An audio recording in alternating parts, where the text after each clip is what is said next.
What if you suddenly woke up underground without a clue what happened, next to 4 stone statues, and the only thing that you knew is that one of them needed power? I know, sounds like a bad anime plot, right? But it's not. It's Terraria 2. That's right, 2D Minecraft is back better than ever. Core Keeper is a co-op sandbox mining adventure game made by Pugstorm. Pugstorm, of course, known for cult classics like Radical Rabbids 2, Radical Rabbids 2 plus soundtrack bundle, Radical Rabbids 2 soundtrack, and not to forget, Radical Rabbids 2 demo. Core Keeper is still an early access title and was released on the 8th of March 2022, and it's been the best gaming experience since Shaq Fu for the SNES. Alright, so after you decide to pay the full $13, you launch the game, create a new world, and you get to create your own character. There are different types of characters, like hardcore characters for angsty teens like me, which are permanently deleted and can't be revived upon death, and normal characters for the cool kids that like to vape, which respawn after death and is the intended way of playing Core Keeper. Each character has their own background. There's a race joke to be made here, but I'll probably get cancelled for even mentioning it. Nomad, the can't get bitches background, which doesn't have any special perks. The Explorer, who has come to steal from ethnic nations. Minecraft Steve, Fighter, who aspires to be the next Jake Paul. Chef,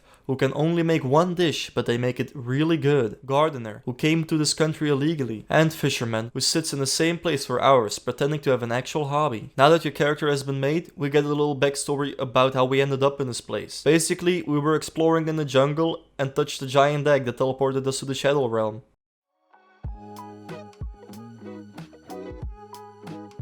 Now we can start exploring, and oh my, do you do it a lot. The main gameplay loop of Core Keeper revolves around exploring a new biome, finding new resources and making better tools to explore other biomes. Along the way you find out that the statues you saw in the beginning are actual boss creatures that live down here. And that's where the game really kicks off, trying to find new weapons and gear to defeat the next boss. After defeating the first boss, this thing, you are greeted by a creepy old man who was stuck in the slime. We'll call him Professor Oak, because fuck you. You can trade and sell valuable items to Professor Oak, and eventually, you'll get your starter Pokemon on a Pokédex. These merchants, as they're called, can actually come and live with you if you provide a habitable space. Sadly enough, they never pay rent. After defeating all the bosses, you finally power up the giant egg, or core as it's called. After being powered up, the core tells you about these 3 great titans you need to go and defeat, and then they'll take you back to where you came from. That's basically where the game is at right now. Since it's still an early access title, at this moment of time you can only defeat one titan, which is this big bird called the Zeos.